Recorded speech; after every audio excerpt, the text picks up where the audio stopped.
ያሻግራል ያድናል አንተን ማመን እግዚአብሔር አንተን ማመን። አንድ ልጅ ቤታዩ የምትባል ልጅ ስለተናገረች እኚህን የሚያክሉ ፓትርያርክ ከኔ እኩል ናቸው ልትል ፈልጋል። ከአንተ እኩል የማይሆኑበትን ይልክ አንድ 3 ወይ 4 ነገር ልንገርክ። ከአንተ እኩል የማይሆኑበት አንተ የአጋንንት አገልጋይ ነህ፣ እሳቸው የቤተ ክርስቲያን አገልጋይ ናቸው። የኦርቶዶክስ ቤተ ክርስቲያን አገልጋይ ናቸው። አንተ ራስህንም ቤተሰብህንም የምትመራ ሰው አይደለም። እሳቸው ቤተ ክርስቲያንን ይመራሉ፣ አብያተ ክርስቲያናትን ይመራሉ እሳቸው። አንተ በእድሜ ትንሽ ነህ። እድሜህን አጋንንት ሲጋልብህ አሁንም ድረስ አጋንንት ሲጋልብህ ያለ ሰው ነህ። እሳቸው የእግዚአብሔርን ቃል ይዘው የእግዚአብሔርን ሕዝብ ለመምራት ለቤተ ክርስቲያን እድሜያቸውን የሰጡ ነው። ድንግልናቸውን ህይወታቸውን የሰጡ ናቸው። ይል አንተ የምትመራው ሕዝብ የለም። እሳቸው የሚመሩት ሕዝብ አላቸው። አንተ ማንም አይሰማም። እሳቸው ሀገር ድምፃቸውን ሀገር ይሰማል። ቤተ መንግስት ይሰማል ድምፃቸው። ማን ይሰማሃል? አንተ ሞባይላችንን እኮ ሁላችንም ዝግት ካደረግነው ልሳንህ ይዘጋል እኮ፣ መንገድ የለም። የእሳቸው እኮ ብዙ ነገር ዝም ያስብላል። ይሄ ሪያሊቲው ነው የምነግርህ፣ ሪያሊቲው ነው የሚነግርህ። እና አንድ ቲክቶከር አንተን የምትመስል አንድ ቲክቶከር ተናገረችህና ስልካቸው ላይ የራሱ ቲክቶክ የሌሉ ትልቅ አባትን አምጥተህ ለራስክ የተሰጠውን ስም እነሱን ለማናደድ መናገር ምን ያህል ርካሽ የወረድክ ክርስትና ያልገባክ እንደሆነ ማሳያ ነው። ይህን ነገር ልነግር እፈልጋለሁ ወንድም አለ። እኔ በግል ያንተ ጋር ጸብ የለብኝም። ሐሰተኞችን ስቃወም፣ በክርስቶስ ስም የሚወነብዱ ሌቦችን ስቃወም ህይወቴን እስከ ማጣት ድረስ ለክርስቶስ ኢየሱስ እና ለቤተ ክርስቲያን ራሴን ሰጥቼ ነው የማገለግለው። ይሄን አገልግሎት ከዚህ አገልግሎት ከተጨበጨበልኝ የተዛተብኝ ከተደነቅኩት ጥርስ የተነከሰብኝ ይበልጣል። በዚህ አገልግሎት ህይወቴን ዋጋዬን ተምኜ ነው። እንዳንተ የሰለጠነ አገር ላይ የሆነ አፓርትመንት ውስጥ ቁጭ ብዬ አይደለም የዘላበድኩ የምኖረው። አገር ቤት ነው ያለሁት። ለእያንዳንዱ ለምናገረው ነገር እውነቱን ልንገር፣ ውጤቱን ዋጋ መክፈሉን ልከፍል ቆርጬ ነው የሚሄደው። አስፋልት ላይ በግሬ ሲሄድ ማን ምን እንደሚያደርገኝ ተማምኜ አይደለም፣ እግዚአብሔር እንደሚጠብቀኝ እግዚአብሔር እንደሚያምኝ የምንቀሳቀስ ልጅ ነኝ። እና በጣም ነው ያዘንኩብህ። እኔም በመናገር አይደለም ያዘንኩ።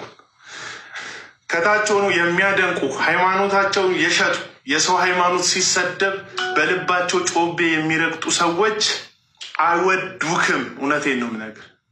ተሳድበ ስትጨርስ ስልክህን ስታጠፋው የመንፈስ ቅዱስ ደስታ በውስጥ የለም። መንፈስ ቅዱስም በአንተ ውስጥ ያለ አይመስለኝም። ምክንያቱም መንፈስ ቅዱስ በውስጣቸው ያሉ ሰዎች ስለ ኃጢአታቸው ይወቀሳሉ፣ ስለ ጥፋታቸው እግዚአብሔር ፊት ያዝናሉ፣ በንስሐ ይመለሳሉ። ትናንትና ወንጌል ይዘቅዘቅ ስትል ይቅርታ የጠየቅ አስመስለህ፣ አሁን ግን ወንጌል ይቆየኝ የስድብ ጩቤን አንስቼ የሁሉንም ጀርባ ወጋለሁ ስትል ወንጌል ላንተ ልክ እንደ ኮፍያ፣ ልክ እንደ ፍራውል ኮፍያ ከፈለክ አውልቀህ ቁጭ የምታደረገው ከፈለክ ደግሞ የምትመልሰው አይነት የቃቃ ጨዋታ ነው ላንተ ወንጌል። ወንጌል ግን የዘላለም ህይወት ነው። ወንጌል ግን አባቶች በሮም እስር ቤት ውስጥ ህይወታቸውን ያጡበት የተዋደቁበት ቤታቸውን ራሳቸውን ትተው በምድረ በዳና በዋሻ የተቅበዘበዙበት በቀራንዮ መስቀል ላይ ህይወቱን አሳልፎ የሰጠ ስለ ክርስቶስ ሞትና ትንሣኤ የሚኖር ህይወት እንጂ ልክ እንዳንተ የአንድ ሰሞን የቲክቶክ ጊፍት መሰብሰቢያ አይደለም ወንጌል። አሁን ብፁዕ ቅዱስ አቡነ ማትያስ ላይ አፍን የምትከፍት ሁሉ እስኪ እንደው መጀመሪያ እስኪ ራስህን ተመልከተው። እንኳን ፓትርያርክ ላይ አፍን ለመክፈት እንደው በሞቴ ሰው ለመባል ትመጥናለህ? ሰው ለመባል እንኳን ቅዱስ ፓትርያርኩ ላይ ተው፣ የፈለገውን ጥፋት ይስሩ፣ በእርሳቸው ያደረ መንፈስ ቅዱስን ትሳደባለህ? ነውር አይደለም? ነውር ነው። እኔን ስደበኝ ተፈለክ አድርገህ አገላብጠህ ስደበኝ፣ እንደፈለክ አድርገህ አታገኘኝም እንጂ ብትፈልግም ደብድበኝ ናና ግረፈኝ ከፈለክ። እሳቸውን ግን ለቀቅ አድርጋቸው እባካቸው። በመጀመሪያ እንዴ በህይወታችሁ ግን እንዴ ሊቃነ ጳጳሳት ላይ አንደበታችሁን የምትከፍቱ ሰዎች በህይወታችሁ ግን ጳጳስ አክብራችሁ ታውቃላችሁ? ጳጳስ ማክበር ምን እንደሆነ ታውቃላችሁ? የረገጡትን መሬት መሳለም እንደሚገባ ታውቃላችሁ? ሲሞቱ እንኳን አስከሬናቸውን መሳም እንደሚገባ ታውቃላችሁ? ተው ማክበሩን የማታውቁበት ማዋረዱን ከምን ተማራችሁት? ለምን ከአጋንንት ጋር ጋብቻ ትፈጽማላችሁ? ከመንፈስ ቅዱስ ጋር ይሻላል እንጂ። ማቴዎስ ቆለጦ እያልኩ ነው። አቡነ ማትያስ ቆለጦ እያልኩ ነው። እኩል ነና። ሁላችሁም ኮሜንት ላይ ብፁዕ አባታችን ቡራኪዎት ትድረሰን እያላችሁ ቡራኪ ከአባታችን እንቀበላለን ማለት ነው። እንደነዚህ አይነት ሰዎች ቅጥረኛ አጀንዳ አስቀያሪ ይባላሉ። ሚሊዮን ገንዘብ ነው ባይዘው ፈሰስ የሚደረግባቸው ባለሀብቶች፣ የተለያዩ ሰዎች ስማቸው ሲጠፋ በክፉ ነገር ሲነሱ ገንዘብ እነዚህ ሰዎች ላይ ኢንቨስት ይደረግና የሰው ደግሞ በቀላሉ አቴንሽኑን መቀየር የሚችለው በሃይማኖት አባቶቹ በቅዱሳን በሰማያታት በእንደነዚህ አይነት ዙሪያ ቢነካበት አቴንሽኑን ወደዛ እንደሚቀየር ስለሚያውቁ አቴንሽን ማስቀየሪያ ነውና ቅጥረኛ ተከፋይ ናቸው። ባይዘው እነዚህ ሰዎች የኢትዮጵያ ኦርቶዶክስ ተዋሕዶ ቤተክርስቲያንም ለቤተክርስቲያን ተጽዕኖ ፈጣሪ የሆኑ ሰዎች ወይም ደግሞ ለቤተክርስቲያን የሚያስቡ የመሰሉ ሰዎችም ጭምር አሉ። በዚህ በወለጋው ብዙ የታዘብነው ስለሆነ ማለት ነው።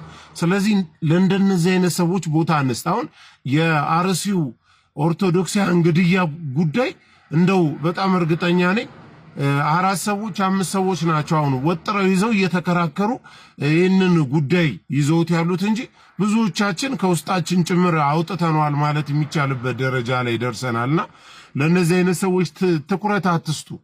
ገንዘብ ኢንቨስት ይደረግባቸዋል። የሰነፍ ሰው ጥቅሱ ደግሞ ሁልጊዜ እነገሌ ናቸው ነው እንጂ። አሁን ለምሳሌ ምንድነው የሚለው ሰነፉ ምንድን ከዚህ ሁሉ ጥሩ አባት ሊኖረን እንዲው አተን ነው እንጂ ጥሩ ጳጳስ ሊኖረን። አሁን ብዙ አባታችን ስላሉ አይደለም። እኔ ቢኖሩም ባይኖሩም ለአባትነታቸው ክብር አለኝ። መናገር ያለብኝ እናገራለሁ እያልኳቸው ያለው ግን ብፁዕ አባት ቢኖረን፣ ጥሩ ቅዱስ አባት ቢኖረን፣ እንደዚህ ያለ አባት ቢኖረን። እሺ አሁን ሌባ እንድትሆን ያደረጉ ብፁዕ አባታችን ናቸው። ተኝተህ እንድታድር ያደረጉ አሁን ፓትርያርኩ ናቸው። የምሬን እኮ ነው የምነግራቸው። ጸሎት እንድናቋርጥ ያደረጉን አባቶች ናቸው። እስኪ ተመልከቱ። እኛ ዝም ብለን ብንለወጥ አስተዳደር መች ጎዳናልኛል? መለወጥ እኮ ነው ያቋል። እንቆርብ እስኪ የትኛው ጳጳስ ነው የከለ እንዳትቆርቡ፣ ንስሐ እንዳትገቡ፣ እንዳትጸልዩ እናንተ የአስተዳደር ጥብቅና ከመቆማችሁ በፊት ስለ ነፍሳችሁ የማታስቡለት እና ሰነፍ ሁልጊዜ ይሄ የሚጠቅሰው ሰው አለው። እንደዚህ ነው እንጂ ሲኖዶሱ ነው እንጂ ቤተ ክህነቱ ነው እንጂ እንደዚህ ያለ ይሄ ሰነፍ ነው። ቤተ ክርስቲያናችን ውስጥ ችግር የለም አላልኳችሁም? በጣም በርካታ ችግር አለ መታረም ያለበት አስተዳደር ውስጥ እያልኩ ያለው ግን እኔ አሁን የምናገር ራሳችን ላይ ነው። አሁን የሚገርመኝ ስለ አንድ ሌባ መነኩሴ ታሪክ ብጠቅስ ብሰብካችሁ አሁን ታሪክ ሁላችሁም አባ ገሌን እኮ ነው ነገሯቸው ይላል አንዳንድ ሰው ማለት በድሮ ጊዜ አንድ ሌባ ጳጳስ ነበር ብዬ በእንደው ወይ አውሳቢዎስ ዘኒቆምዲያን ወይም የአንዱን ብጠቅስ ወይም የሌላውን ብጠቅስ ደግሞ ብድግ ታርጋችሁ ብፁዕ አቡነ ገሌን ነው ልክልካቸውን አሏቸው ይላል። የሆነ ነገር ስንናገር እንትኑን ነው የእንትኑን ኃላፊ ነው ይላል። ለራሳችሁ የምትወስዱት መቼ ነው? እንዲሁ ግርም እኮ ነው የሚያደርገው። ለራሳችሁ አትወስዱ። ስብከት ሲሰበክ እነ ገሌን ነው እና እንዲያው በየጉሬው ተደብቀው አንዳንዶቹ ፖለቲካውና ክርስትናው ተሳክሮባቸው እኛ ሄደን እንድንሞትላቸው፣ እኛ ሄደን እንድንናገር፣ እኛ በየአደባባዩ እንድንሆን ብዙ ይሉናል። ኑና አብረን እንሂድ። ወንድ እኔ ፊት ለፊት እመራለሁ። የትኛውም ቦታ ወንድ ይሆን የትኛውም ቦታ ያለ ወሬውን ተወውና ና፣ ባሻጋሪ መወንጨፉን ተወውና ና። ሰማለሁ አንዳንዱ ጸርቅ ባይ ይነግሩኛል። አባ አብርሃም ምናምን ወደድክም ጠላህም አባ አብርሃም ያለው አገሩ ላይ ነው። ቢናገርም አገሩ ላይ ነው። ለዛውም በሚፈለገው ፊት ነው። እንዳንተ ተደብቄ አላወራም፣ ተሸሽጌም አላወራም፣ ደሞም አልሸሽም። ብቅ እያለ አንዳንድ ጊዜ እንዲህ ይላል ብቅ እያልኩ እላለሁ ነገም ዛሬም። ስላንተም ንገረኝ ካልክ እነግርሃለሁ። ስለማይጠቅም ነው። ክርስትና እሰጥ አገባ ስላልሆነ ነው። ክርስትና ከባት ያበሳነትን እንጂ የወንድምን ኃጢአት ማውረዱ መዘልዘሉ ጥላቻ ስለማይመክረን ነው። ስለዚህ ክርስትና ከሆነ ክርስትና ነው። የሰማዕታቱ ሞት ያሳዘነ፣ የሰማዕታቱ ግፍ መቀበል ያሳዘነ ያስጨነቀ ናና በእኔ መሪነት ከተፈለገው ቦታ ሄደን እኛም ሰማዕትነት አይለፈን ብለን የመጨረሻውን ጽዋ ተቀዳጅተን እንሂድ። ወሬ ነው፣ ትርጉምም የለውም። ደግሞ እያንዳንዱ በራሱ ሀገረ ስብከት ነው ኃላፊነቱን የሚወጣው። አንድ ሰው ምንደኛ የሚባለው ኃላፊነቱን ዘነጋ የሚባለው ሞት ፈርቶ ሸሽቶ ሀገረ ስብከቱን ጥሎ ሲሄድ ብቻ ነው። ወደ አንተ ወዳለህበት ብመጣ ኑሮ ባልከኝ ደስ ይለኛል፣ ሳልሄድ ሊሄድ ነው ይላል፣ ሊመጣ ነው ይላል። ዝም ብሎ ወሬው ሁሉ ግራ የገባው ነው። እኔስ እድሉ ቢቀናኝ እንደነ ቅዱስ ጊዮርጊስ እንደ ሁለቱ እንደ እህቴ በአንድ ቀን ሂዳ በተመስጦ ዝማሬ መላእክትን ሰምታ የመነኮሳቱን የመነኮሳያቱን ድምፅ ሰምታ ያንን ተርጉማ አስተርጉማ አመስጥሮ የነገራትን ሰምታ ከሞቀው ቤቷ ይቅርብኝ ብላ ከገዢው አባቷ ይቅርብኝ ብላ ሞትን መርጣ እንደሞተችው ባደረገልን እውነታ። ስለዚህ አንድ ክርስቲያን ኃጢአት አያደርግም የሚል ኮንሴፕት ምናልባት ከዚህ መጽሐፍ ቅዱስ ሐሳብ ልናነሳ እንችላለን። አንድ ጌታ ኢየሱስን ያመነ የዳነ ሰው ኃጢአት አያደርግም። ለምንድን ነው ግን ኃጢአት አያደርግም ተብሎ እዚህ ጋር የተጻፈው? ከዚህ ትምህርት ጋር ተያይዞ ሮሜ ምዕራፍ 4 ጋር እንሄዳለን። ነገር ግን በዚህ በአንደኛ ዮሐንስ መልእክት ምዕራፍ 1 ቁጥር 5 እና ቁጥር 10 ላይ ልጆቼ ሆይ ኃጢአትን አታድርጉ ብሎ ጽፎ ኃጢአትን ብታደርጉ ግን ብሎ ለኃጢአታችን ኤቪደንስ እየሰጠን አይደለም። ልጆች ነን፣ የዳንን። አንድ ክርስቲያን ግን ኃጢአት ሊያደርግ ይችላል እንዳላችሁት። እሺ ኃጢአት ብታደርጉ ግን በአብ ዘንድ ጠበቃ አለን ይላል። ወይም ደግሞ የልጁ የኢየሱስ ክርስቶስ ደም ደግሞ ከኃጢአት ሁሉ ደግሞ ያነጻል ይላል። ስለዚህ አንድ ሰው ኃጢአት ስላደረገ ብቻ በእግዚአብሔር መንግስት ውስጥ ይሰረዛል የሚል ትምህርት የሌለን ምክንያት ለምንድን ነው ካል እዛ ሮሜ ምዕራፍ 4 ላይ ኃጢአቱን የማይቆጥርበት ሰው እርሱ ብፁዕ ነው ስላለ እግዚአብሔር የጻድቁን ኃጢአት ይቆጥራል የሚል ትምህርት ስለሌለን ነው። በመሰረቱ ምን ማለት ነው? የሚቆጠር ኃጢአት የለውም። አንድ ክርስቲያን ኢየሱስን ያመነ ሰው በእግዚአብሔር መንግስት ውስጥ የሚሰላ ኃጢአት የለውም። እግዚአብሔር ያን በዛ ጉዳይ ላይ አይተሳሰበውም ነው። ነገር ግን ኃጢአት እናድርግ የሚል ትምህርት ግን የለንም። ኦሬዲ ይሄ ደግሞ ከዲያብሎስ ነው፣ አመጻም ነው። እና እነዚህን ጥቅሶች ኢንቲግሬት አድርጋችሁ ብታዩዋቸው የተሻለ ነው ብዬ አስባለሁ፣ እንደ ምክር ማለት ነው። የኛ ሐሳብ ይሄን ይመስላል። እስቲ ኃጢአቱ ያልተቆጠረበት ብሎ የዳዊትን ጠቅሶ ጳውሎስ በሮሜ 4 ላይ ተናግሯል። ታዲያ ምንድን ነው ኃጢአተኛ የነበርነውን እኛን አሁን ከላይ ጀምሮ ምንድን ነው ብሎ የሚናገረው? እዛው ከምዕራፍ 3 ጀምረህ ተመልከተው። ስለ አይሁዳውያንና ስለ ግሪክ ሰዎች ያነሳል፣ እያነሳ ይናገራል። ጸጋውን በእምነት የሚገኝ አድርጎ እንዳቆመው ይናገራል። ድህነት በእምነት እንደሆነ እንጂ በሕግ እንዳልሆነ ማለት ነው። ሕግ ተሰጥቷቸው የነበሩ አስቀድሞ ለአሕዛብ አይደለም ለአይሁዳውያን ነው። ስለዛ አይሁዳውያን ሕግ አስቀድሞ ተሰጥቷቸው ነበረ። ሕግ የተሰጠው እንዳትረሳ ለአይሁዳውያን ነው፣ ለግሪክ ሰዎች ወይም ለአሕዛብ አልነበረም። ክርስቶስ ሲመጣ ግን በክርስቶስ በነቢያቱ ላይ የተመሰከረት የእግዚአብሔር ጽድቅ ተገለጠ። አሁን ክርስቶስ መጣ። ሰው በክርስቶስ ቤዛነት በኩል እንዲሁ በጸጋው ይጸድቃሉ ይልና እርሱንም እግዚአብሔር በምን የሚገኝ አድርጎ አቆሙ ይላል? በሕግ የሚገኝ አድርጎ አቆመው አይደል? አይልም። በሕግ የሚገኝ አድርጎ ቢያቆመው ኖሮ ሕግ የተሰጣቸው አይሁዳውያን ስለሆኑ የሚድኑትም አይሁዳውያን ብቻ በሆኑ ነበረ። ተመልከት፣ አይሁዳውያን ብቻ በሆኑ ነበረ በሕግ የሚገኝ አድርጎ ቢያቆመው የክርስቶስን ጽድቅ። ስለዛ በምን የሚገኝ አድርጎ ያቆሙ ይላል። በእምነት የሚገኝ በደሙም የሆነ ማስተሰሪያ አድርጎ አቆሙ ይላል። በምን የሚገኝ? በእምነት የሚገኝ። አሁን በአዲስ ኪዳን እምነት ደግሞ መጣ። ስለዚ አሁን በእምነት በኩል የሆነው ነገር ለማን ነው የተሰጠው ከተባለ ለአይሁዳውያንም ለአሕዛብም ጭምር። ሕግ ለአይሁዳውያን ነበር። አሁን ግን እምነት ግን ሁለቱንም አንድ አድርጎ ወደ ክርስቶስ የሚስባቸው ወደ እግዚአብሔር የሚስባቸው ገመድ ነው እምነት። ማንና ማንን? አስቀድሞ የነበሩትን አይሁዳውያንን፣ አሁን ደግሞ አዲስ ገቢዎችን አሕዛብንም ጭምር። አሕዛብን በእምነት እንዴት ይገባሉ ትላላችሁ? ዞር በሉ፣ ምን ግዝረት ነው ዋናው ምናምን ለሚሉት ምን ይላል? ኧረ አብርሃምን ተመልከቱ አለ። አብርሃም ከግዝረቱ በፊት አምኗል፣ እምነቱም ጽድቅ ሆኖ ተቆጥሮለታል ተብሏል። አዎ እናንተ ትገዘሩ ነበር፣ ግን አባታችሁን አብርሃም ት ስለዚህ ሁሉም በቃ ኃጢአቱን የማይቆጥርበት ተብሎ እንደተነገረ አሁን ኃጢአታችንን ሳይቆጥርብን ጌታ ተቀብሎናል፣ እግዚአብሔር ተቀብሎናል ነው። ስለዛ አሕዛብንም አይሁዳ ሁሉንም ኃጢአታችንን ሳይቆጥር ተቀበለን። ከዛስ አንድ ሰው በክርስቶስ ከሆነ በኋላ ጸጋውን ከተቀበለ በኋላ ያንን ኃጢአተኝነትንና ዓለማዊ ምኞትን የሚያስክደውን የእግዚአብሔርን ጸጋ ዓለምን ሁሉ የሚያድነውን ያድን ዘንድ የተገለጠውን የእግዚአብሔርን ጸጋ ከተቀበለ በኋላ ግን ኃጢአትን እየሰራው ልኑር ቢል እግዚአብሔር ይቀጣዋል። ማለት ይህ ግልጽ ነው በጣም ጌታ በሚገባ ይቀጣ። ለዛ ነው ምን የሚለው አስቀድሜም እንዳልኩ እንደነዚህ ያሉትን የሚያደርግ የእግዚአብሔርን መንግስት አይወርስም ያለው ለዛ። ሰው የሚዘራውን ያንኑ ያጭዳል ብሎ በገዛ ሥጋው የሚዘራ ከሥጋ መበስበስን ያጭዳል ያለው ለዛ። ስለዚህ አሁን አንተ ወደ ጠቀስኩ ወደ አንደኛ ምዕራፍ 3 የምንሄድ ብንል ኃጢአትን አያደርግም ተባለ። ኃጢአትን አያደርግም ሲባል ጭራሹን ፖቴንሻሊ ኃጢአት የማድረግ አቅም የለውም ጭራሹን ማለት ነው አይደለም። ይልቁንም ኃጢአት ማድረግ የለባችሁ በቀላሉ በቃ እናንተ የክርስቶስ ዘር ናችሁ፣ የእግዚአብሔር ልጆች ናችሁ። የእግዚአብሔር ልጆች ከሆናችሁ ኃጢአት ከዲያብሎስ ስለሆነ ኃጢአት ከዲያብሎስ እንደመሆኑ የእግዚአብሔር ልጆች ከሆናችሁማ በቃ እንደው ኃጢአትን አትሰሩ ነው።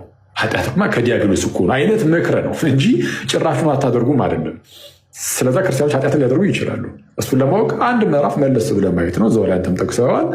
ልጆቹ ኃጢአትን እንዳታደርጉ ብሎ ይመክርና ብታደርጉ ግን ነው። ማንም ቢያደርግ ግን ኃጢአትን ያው እንግዲህ በድካም ምናምን ሰው ሊወድቅ ስለሚችል ማንም ኃጢአትን ቢያደርግ ግን ከአብ ዘንድ ጠበቃ አለው፣ እርሱም ጻድቅ የሆነው ክርስቶስ ኢየሱስ ነው።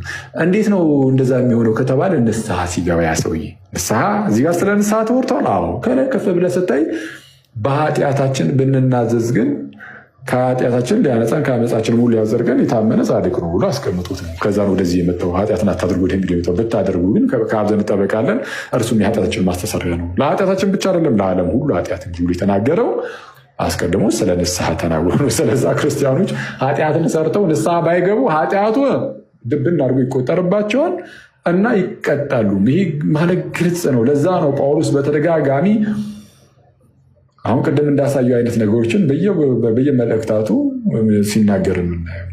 ስለዚህ እያንዳንዳችን በክርስቶስ ፍርድ ወንበር ፊት እንቆም ዘንድ አለን ያለው ለዛ ነው። በክርስቶስ ፍርድ ወንበር ፊት እያንዳንዳችን ልዩነት የለን እንቆም ዘንድ አለን።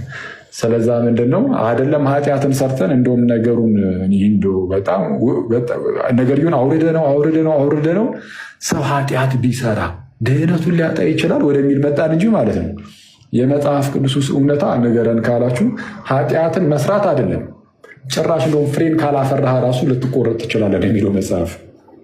ፎር አወር ሰርፕራይዝ መልካም አይደለም ኃጢአትን መስራት ተውትና ፍሬን ባናፈራ እንኳን ኃጢአትን ሳንሰራ ኖርም ተብሎ እንኳን ቢነገር ማለት ነው ፍሬን ባናፈራ ራሱ እንደምንቆረጥ ተነግሮናል። ከተነገረን አሜን ብለህ ትቀበላለህ።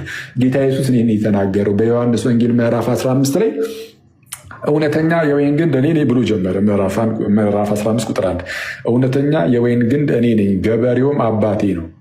እሺ በእኔ ያለውን በማን ያለውን አለ ጌታ? በእኔ ያለውን። ስለዛ በክርስቶስ ከሆነ በኋላ አንድ ሰው በእኔ ያለውን ፍሬ ግን የማያፈራውን ቅርንጫፍ አባት ያስወግደዋል። አየህ፣ በክርስቶስ ሆኑ ግን ፍሬ ላያፈራ ይችላል ሰው። በማን ድክመት? በግንዱ አይደለም፣ በራሱ በሰውየው ድክመት። ቢያፈራ ግን ከማን የተነሳ ነው የሚያፈራው? ከግንዱ ከክርስቶስ የተነሳ ብቻ ነው ፍሬ ልናፈራ የምንችለው። ግን አንድ ሰው ግን በክርስቶስ ሆኖ ፍሬ ላያፈራ ይችላል በስንፍናው። እንደዚህ ያለውን አባቴ ያስወግደዋል። የሚያፈራውን ግን አብዝቶ እንዲያፈራ ያጠራዋል። አየህ፣ ትንሽ ነገር ይጠብቃል። እንድናፈራ ከእርሱ ጋር አብረን እንድንኖር ምናምን በቃ ግዴታችን ነው።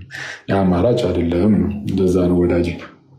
ኦኬ እሺ፣ ሶሪ እኔ ተመልሻለሁ። ጥያቄ